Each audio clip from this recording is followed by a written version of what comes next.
देखिए, मैं ये मानता हूँ कि इस तरह के ट्वीट्स किसी भी सरकारी कर्मचारी को करना बिल्कुल अनएक्सेप्टेबल है, अवांछनीय है। क्योंकि ये सरकारी जो नियम होते हैं सरकारी कर्मचारियों के लिए, कॉन्ट्रैक्ट रूल्स, उनके खिलाफ हैं। और वो नियम ये बाध्यता देते हैं कि कोई भी कर्मचारी इस तरह के कोई कमेंट नहीं करेगा। और विशेषकर जो कमेंट अभी इन्होंने मिस्टर अहमद ने किए हैं, वो तो इस तरह के हैं जो दो कम्युनिटीज़ में, दो कास्ट में वेमनेस पैदा कर सकते हैं, या एक मिसअंडरस्टैंडिंग क्रिएट कर सकते हैं। ये कर सकते हैं कि ये अलग हैं, हम अलग हैं।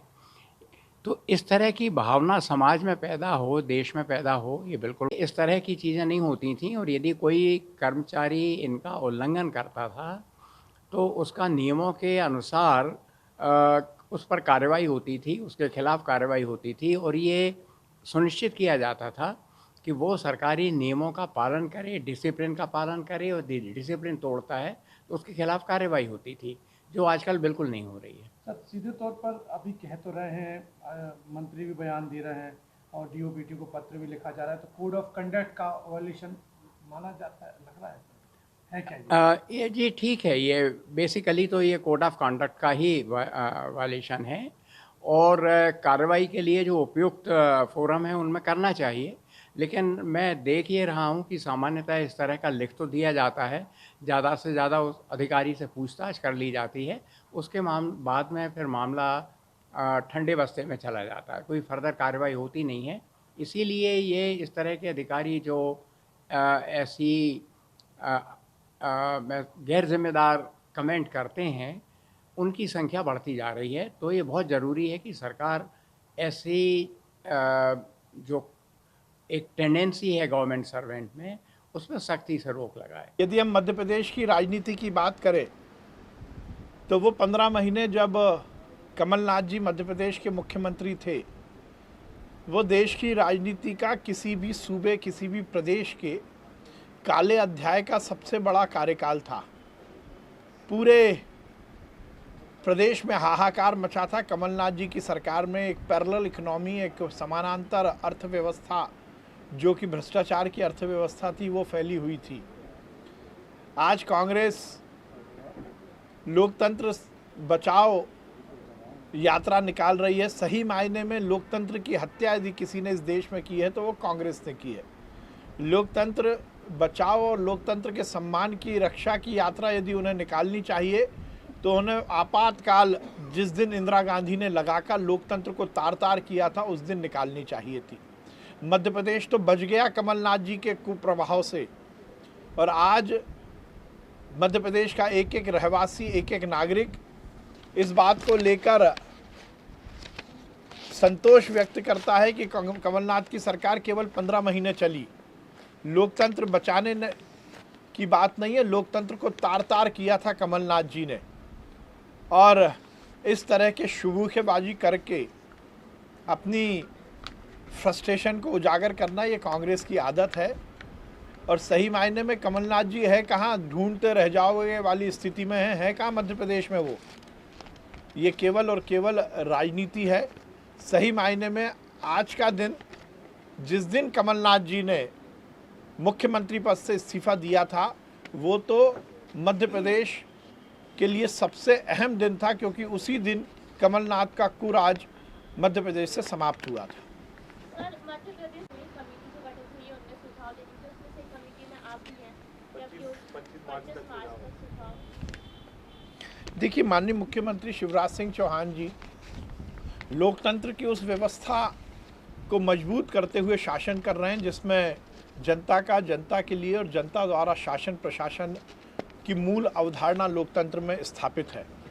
चाहे बजट का मामला हो या किसी योजना के क्रियान्वयन या उसके निष्पादन की बात हो, सरकार चलाने की बात हो या जनता के माध्यम से प्रशासन को चुस्त दुरुस्त और पारदर्शी बनाने की बात हो, हम हर समय जनता के सुझावों को समाहित करते हैं।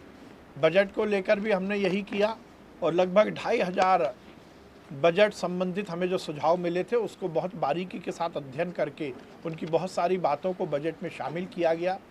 विभिन्न योजनाएं शिवराज सिंह चौहान जी की सरकार में जन कल्याणकारी हैं, जिनको लेकर जनता में बहुत संतोष है, परंतु उसके क्रियान्वयन में या उसके और उन्नयन के लिए यदि जनता की तरफ से कोई सुझाव है तो वो आमंत्रित किए गए हैं।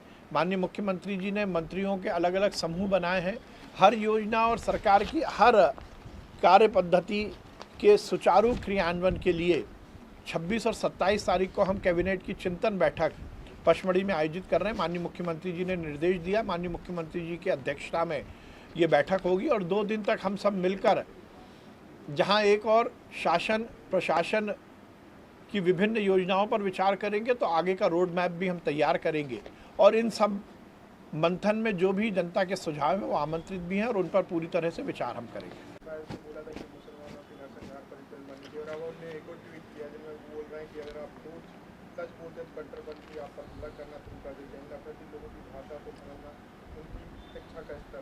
देखिए, नियाज खान अपनी सीमाएं लांघ रहे हैं।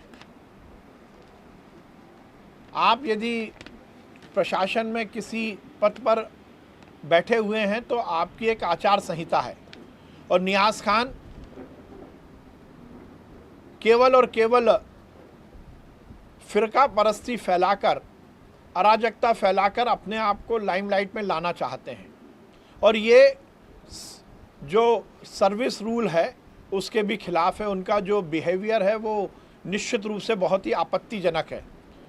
मैं आज पत्र लिख रहा हूं और निश्चित रूप से कार्मिक विभाग को उनके खिलाफ कार्रवाई करनी चाहिए, क्योंकि प्रशासकीय पद पर बैठकर कोई व्यक्ति इस तरह की अराजकता फैलाए ये परमिसेबल नहीं है। इसकी कहीं भी परमिशन नहीं मिलेगी, इसकी कहीं भी इजाज़त नहीं है। ये मुद्दा हिंदू मुसलमान का नहीं है, परंतु वो केवल मुसलमान के संरक्षण की बात कर रहे हैं। ये इस बात को इंगित करता है कि वो फ़िरका परस्ती की बातें कर रहे हैं।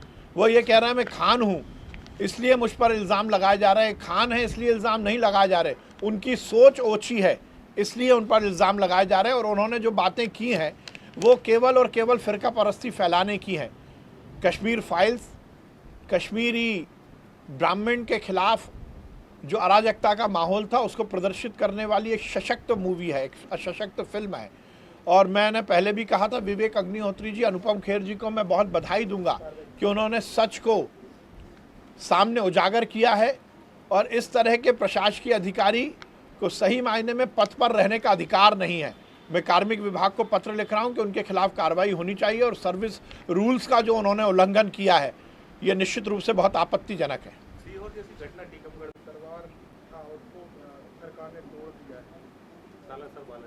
राजस्थान सरकार ने, देखिए, कांग्रेस तो इटली के मानसिकता पर चल रही है। सोनिया गांधी केवल और केवल इस देश में इटली का राज लाना चाहती है और कांग्रेस की विचारधारा, कांग्रेस की पद्धति हिंदू विरोधी है। राम सेतु को तोड़ने का षड्यंत्र करने वाली कांग्रेस, अयोध्या में राम मंदिर ना बन सके इसके लिए षड्यंत्र करने वाली कांग्रेस से यही अपेक्षित है कि वो हिंदू देवी देवताओं का अपमान करेंगे, हिंदू धर्म का अपमान करेंगे। परंतु इस तरह से कांग्रेस की सरकार ने जो राजस्थान में हरकत की है ये इस देश में स्वीकार्य योग्य नहीं है। हम इसका विरोध भी करते हैं और निश्चित रूप से इसका खामियाजाना कांग्रेस को भुगतना पड़ेगा। के विषय पर हमारी सरकार बहुत तेज़ी से काम कर रही है और कोविड के समय हमने देखा है कि लोगों में चिकित्सीय व्यवस्था के साथ साथ बाकी जो पैरा मेडिकल से जुड़ी हुई विधाएं हैं उससे संबंधित भी बहुत सारी समस्याएं रहती हैं। हमने 2 स्तर पर काम किया है। एक तो हम ये सुनिश्चित कर रहे हैं कि फिजियोथेरेपिस्ट हमारे नीचे तक के जो हमारा सेटअप है उसमें हम स्थापित कर ही रहे हैं। उसके साथ साथ हम ये भी सुनिश्चित कर रहे हैं कि जो मेंटल इलनेस है उसको लेकर भी हम काम करें और वो व्यवस्था भी हम सभी अस्पतालों में कर रहे हैं।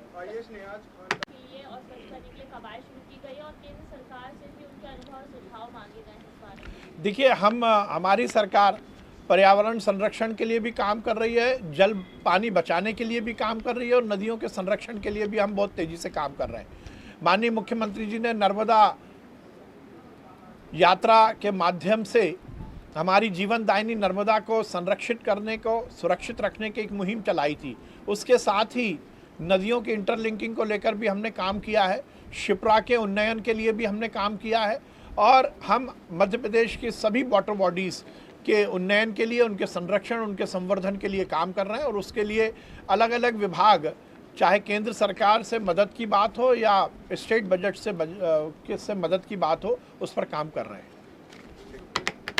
कि ये अम्बेडकर की जो सोच है, विचारधारा है, उसको रोकने का प्रयास। देखिए, कांग्रेस बिना किसी मुद्दे पर, हर मुद्दे पर राजनीति करना चाहती है और हम ये सुनिश्चित करते हैं कि सभी तरह के कार्यक्रमों में हर स्तर पर सुव्यवस्था रहे। कमलनाथ जी को हर मुद्दे पर राजनीति नहीं करनी चाहिए।